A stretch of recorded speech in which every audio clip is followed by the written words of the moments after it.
nkuzana ibisubizo wowe waje gutonda umurongo kuri banki uri gushakaho serivisi cyangwa ugaha telefone ati nyamuneka kirangurira amayinite ari kuri momo ariko byananiye. Ngiye kukubwira kode 16 zigezweho zikoreshwa mu buzima bwa buri munsi mu Rwanda umuntu agomba kumenya yakifashisha. Reka tugende.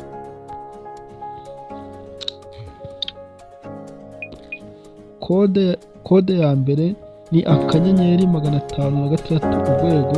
Iyi ni kode ijyanye na serivisi za ejo heza. Kode ya kabiri ni akanyenyeri 195 urwego. Iyi ikoreshwa muri sisiteme imibereho. Kode ya gatatu ni akanyenyeri 800 urwego. Ikoreshwa muri serivisi za Rwanda Revenue Authority.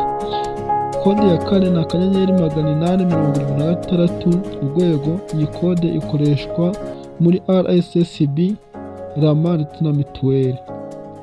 Kode ya gatanu ni kode akanyenyeri 651 urwego.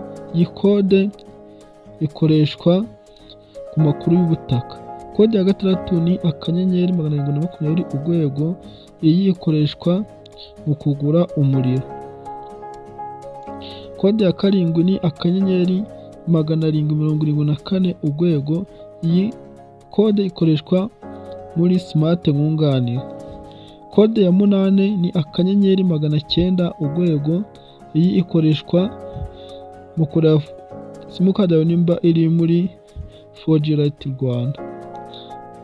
Kode ya 9 ni akanyenyeri 132 urwego. Iyi kode ikoreshwa mu kohereza amayinite ako kuri Airtel.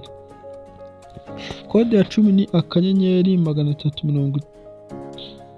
333 urwego. Iyi kode ikoreshwa mu gutanga amayinite ukoresheje Airtel.